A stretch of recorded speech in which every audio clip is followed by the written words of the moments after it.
help you go on. Thank you. You may have a seat. Thank you. Watch your step, please. Good afternoon. Good afternoon. Hi, Ms. Sprague. Thank you, Your Honor. Good afternoon. Can you please state and spell your name for the record? Yes, my name is Renee Stonebridge, Renee. Regarding Cora Clancy, Dawson Clancy, and Callan Clancy. Yes. And specifically for Cora Clancy, what did you examine?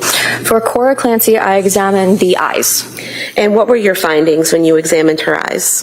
The findings when I examined the eyes were that there was acute hemorrhage Clancy, of I the examined external the eyes as well. And what were your findings? The findings were that there was also some acute hemorrhages in these muscle and adipose tissue surrounding the eyes. And then the right eye had some small... Before we get into the testimony, pay close attention to what is happening here, because this hearing is about to move from courtroom procedure into highly technical forensic evidence. The witness taking the stand is Renee Stonebridge, a medical examiner with extensive training in pathology, forensic pathology, and neuropathology, and her testimony centers on examinations involving the eyes, brain, spinal cord, and surrounding tissues. Those details matter because the prosecution is not simply asking her to describe what she saw. They are asking her to explain what those findings could mean in the context of the deaths being investigated. And this is where the testimony gets serious. We are going to hear about hemorrhages around the eyes, changes inside the brain, swelling, restricted blood and oxygen flow, and the medical significance of those findings. But here's the key distinction to keep in mind. A forensic expert can describe physical findings and explain what those findings are consistent with, while the ultimate legal conclusions remain for the court or fact finder. In other words, medical evidence can become incredibly powerful, but the interpretation still has to be carefully examined. Watch how the questioning builds. First, we establish the witness's credentials. Then we learn exactly what she examined. Then comes the critical question: what do those findings actually tell us? And eventually, the testimony reaches the devastating issue of how long brain tissue can survive without adequate oxygen and blood flow. So don't just listen for the medical terminology. Listen for the connection between the physical evidence and the conclusions being suggested. Is the testimony establishing a clear medical explanation, or are there still questions that need to be answered? And as this unfolds, ask yourself, how much weight should a jury give highly specialized forensic testimony when the evidence is being explained in real time? Keep watching, because the most important part of this testimony is still ahead.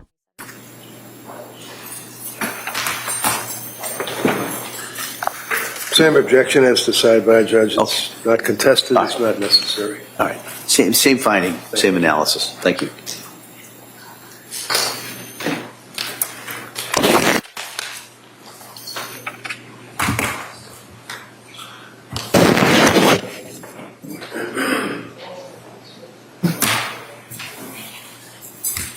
Good afternoon, ma'am. Good afternoon. Can you stop right there? Raise your right hand to the clerk, please. Good afternoon. Do you solemnly swear that the testimony and the evidence you shall give to the court and the jury that there are no outcome between the court and the defendant to the nothing but the truth, so help you God? I do. Thank you. You may have a seat. Thank you. Watch your step, please. Good afternoon. Good afternoon. Hi, Ms. Sprague. Thank you, Your Honor. Good afternoon. Can you please state and spell your name for the record? Yes, my name is Renee Stonebridge, Renee, Stonebridge. Where do you work? I work at the Commonwealth of Massachusetts at the Boston office. And what department do you work for? I work for the Chief Medical Examiner's office. And how long have you worked there? I have worked there since July of 2017. And can you describe your educational background? Yes, I did 4 years of college at SUNY at Stony Brook in New York. I was a double major in German languages and literature and biology.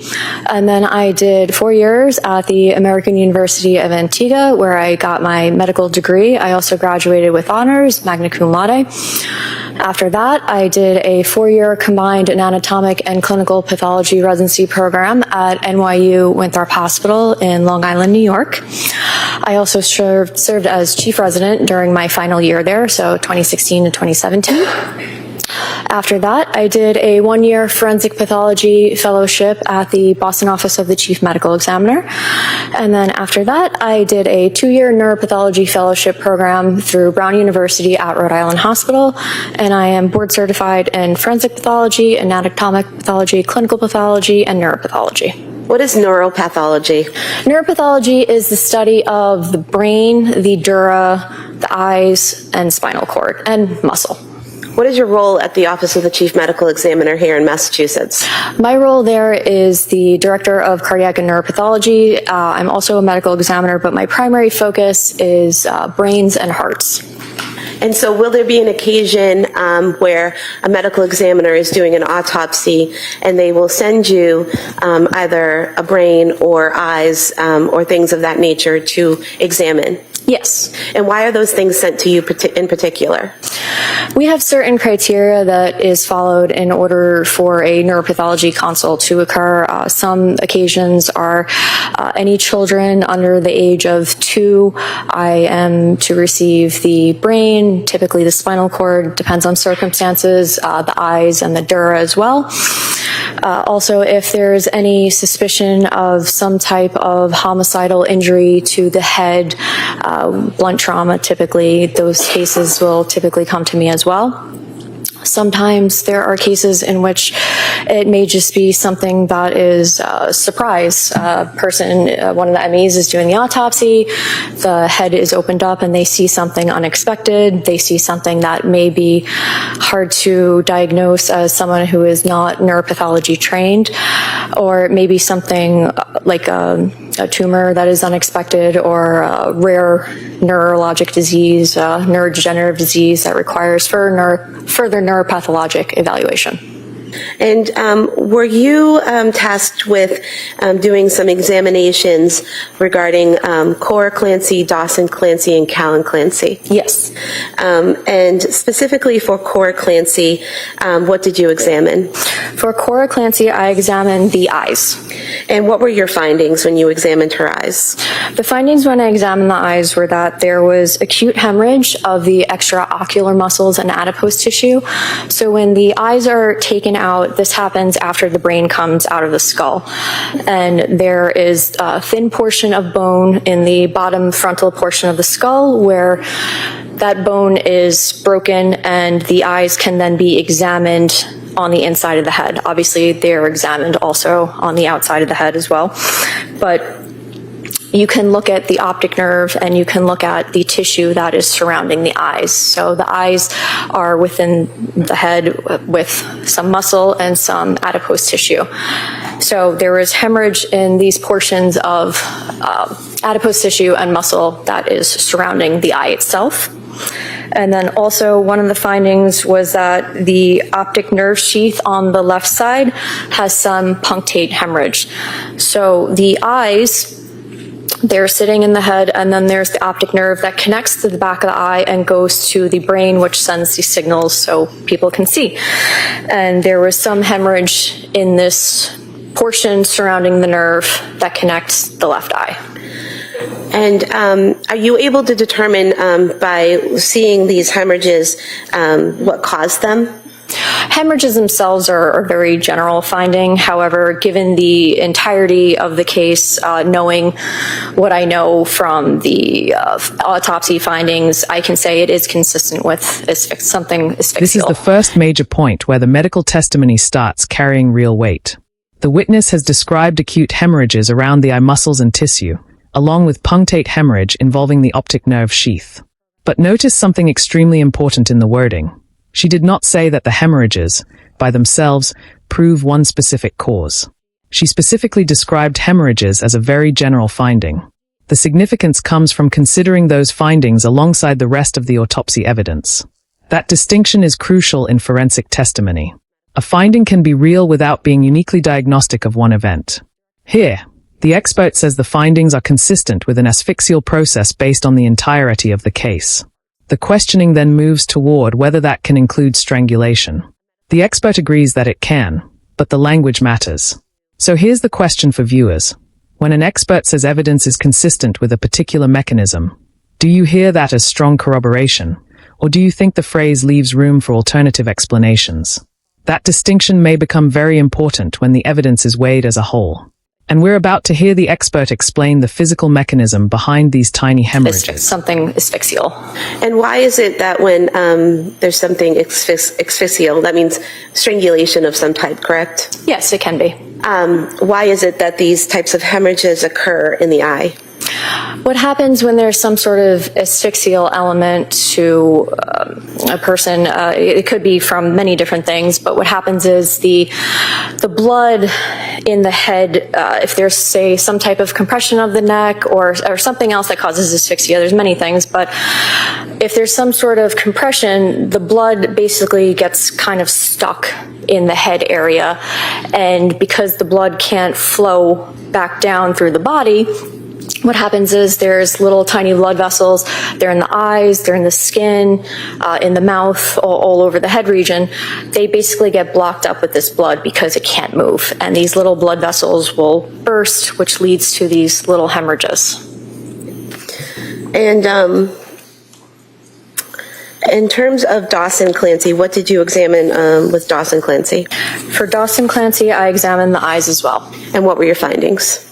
The findings were that there was also some acute hemorrhages in these muscle and adipose tissue surrounding the eyes. And then the right eye had some small hemorrhages in the posterior retina and the optic nerve sheath. So the back of the eye, there's the retina within the eye, and the retina connects with the optic nerve at the back portion of the eye. And in this case, there was a little bit of hemorrhage at that connection point where the retina connects to the optic nerve. And what is hemorrhage? Hemorrhage itself is And now the testimony gives us another important comparison. The expert says Dawson-Clancy also had acute hemorrhages in the muscle and tissue surrounding the eyes, with additional small hemorrhages involving the posterior retina and optic nerve sheath on the right side. In plain English, the testimony is identifying bleeding in several structures associated with the eyes and optic nerve. But again, listen carefully to what the evidence actually establishes. The expert explains what a hemorrhage means. It is blood that has escaped a blood vessel.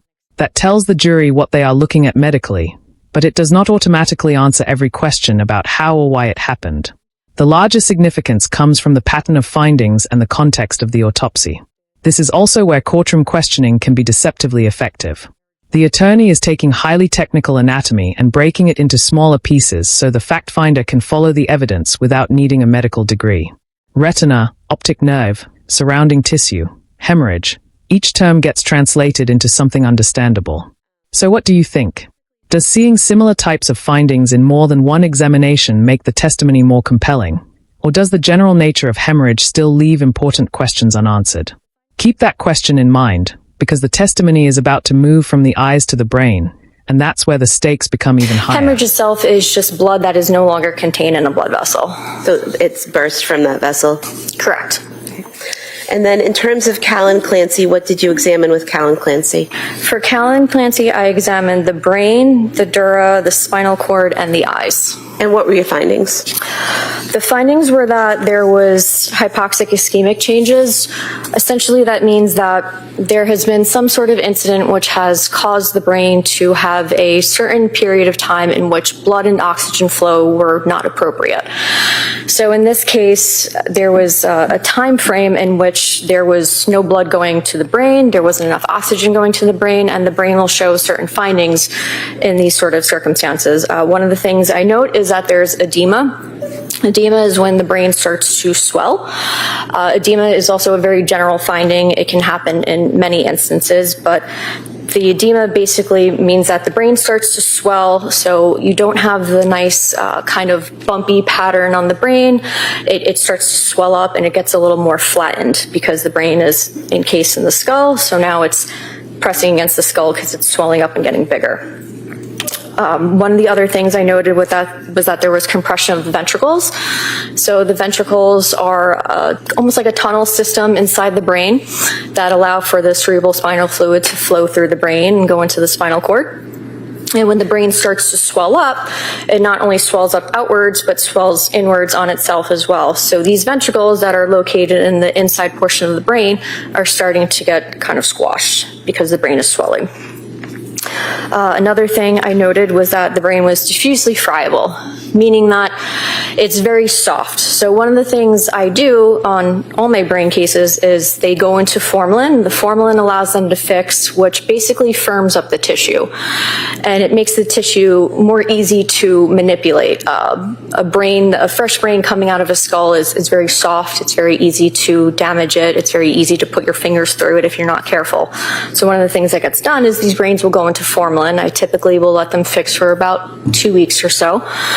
And sometimes, regardless of the fixation time at the formalin, sometimes the brain still will not firm up the way it should because... Now the testimony reaches a much more consequential medical finding: hypoxic-ischemic changes in Kalen Clansens's brain.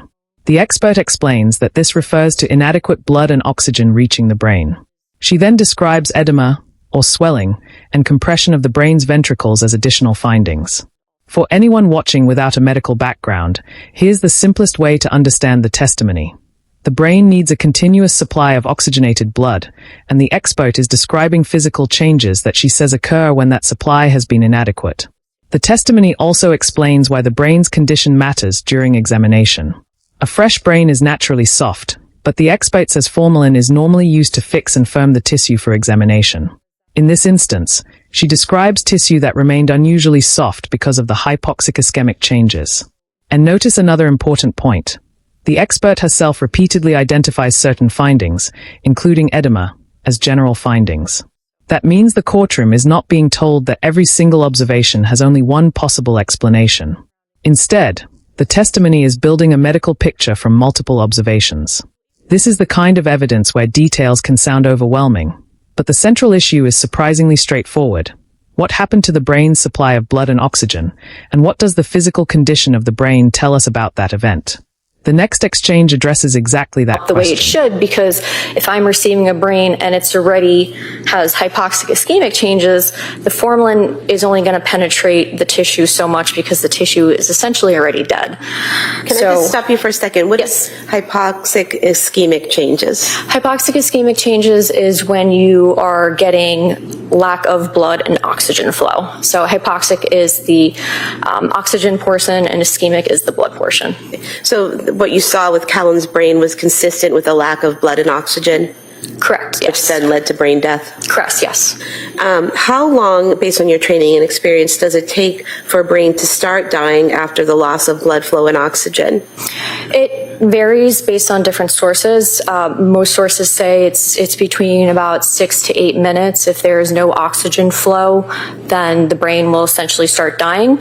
It depends on, if there's resuscitation that occurs afterwards, but it's generally in the frame of 6 to 8 minutes or so. That final exchange is arguably the most emotionally significant portion of this testimony. The attorney takes the technical phrase hypoxic-ischemic changes and gets the expert to define it in simple terms: a lack of adequate blood and oxygen flow. Then comes the question that changes the emotional temperature of the courtroom. How long can the brain survive after that supply is lost? The expert's answer is not presented as an absolute stopwatch. She specifically says it varies depending on circumstances and sources, including whether resuscitation occurs. She then gives the general range of approximately 6 to 8 minutes for the brain to begin dying without oxygen flow. Finally, when asked whether dead brain tissue can be brought back, she answers no. That sequence matters because it separates a medical observation from a medical timeline. The testimony identifies the brain changes, explains what they mean, and then provides a general time frame based on her training and experience. It does not, from this excerpt alone, establish every detail of exactly what happened minute by minute. And that is an important distinction when evaluating courtroom evidence. A compelling scientific explanation still has to be connected to the specific facts of a case. So, after hearing all of this, what carries more weight for you? The physical findings, the expert's interpretation, or the timeline she describes? Let us know how you would evaluate this testimony.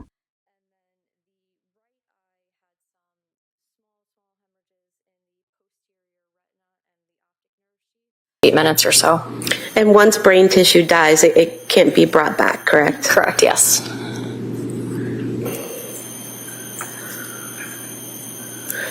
I have nothing further, thank you. You're welcome. Rayton?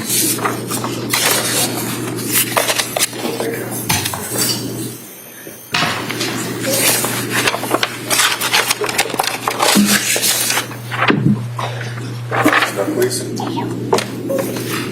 All right.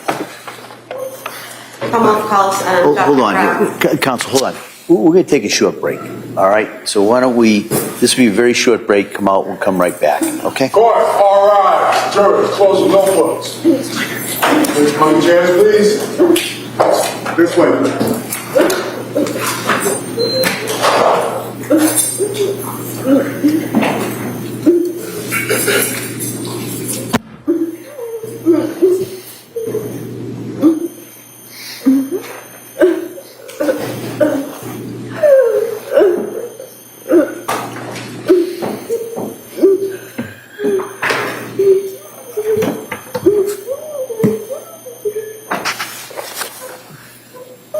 Jurors are excellent. The court closing session.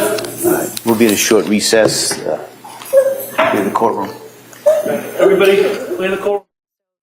And that brings this portion of the courtroom testimony to a close. What we've heard is a highly technical forensic presentation built around three major areas of evidence.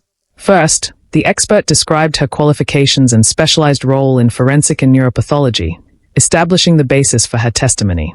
Second, she described examinations involving the eyes and surrounding tissues, including acute hemorrhages and findings involving the optic nerve sheath and retina. She explained that hemorrhages are general findings, but testified that, considering the entirety of the case and the autopsy findings she knew, those findings were consistent with an asphyxial process.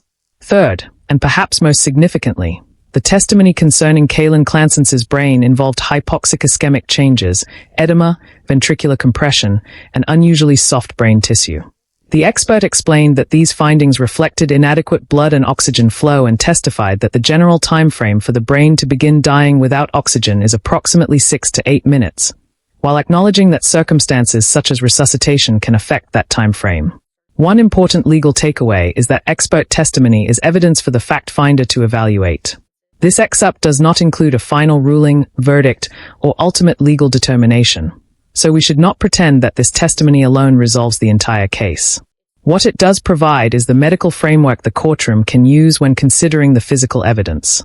So now the question goes to you. Which part of this testimony do you think was most significant? The eye findings, the brain findings, or the expert's explanation of the blood and oxygen timeline? And did the testimony make the medical evidence clearer? Or do you think important questions remain? If you found this case as shocking as we did, make sure to hit that like button. Share your thoughts in the comments, and don't forget to subscribe for more jaw-dropping courtroom breakdowns.